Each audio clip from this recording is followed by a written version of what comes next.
കാനായിലെ കല്യാണ വീട്ടിൽ വീഞ്ഞിന്റെ കുറവ് ആദ്യം അറിഞ്ഞത് മറിയമായിരുന്നു. വീഞ്ഞില്ല എന്നതൊരു കുറവാണ്. കുറ്റവും കുറവും കാണുന്നതും പറയുന്നതും ഒരു നല്ല ശീലമല്ല. പക്ഷേ മറിയത്തിന്റെ ഉദ്ദേശം കുറവിനെ പരിഹരിക്കുക എന്നതായിരുന്നു. മനുഷ്യരെല്ലാം കുറവുകളുള്ളവരാണല്ലോ. പരസ്പരം കുറവുകൾ പരിഹരിക്കുക എന്നത് സ്നേഹത്തിന്റെ അടയാളമാണ്.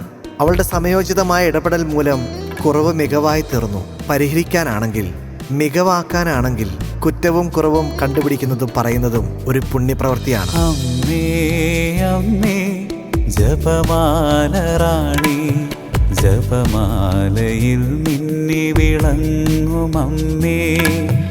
അമ്മേ അമ്മേ ജപമാല റാണി, ജപമാലയിൽ മിന്നി വിളങ്ങും അമ്മേ.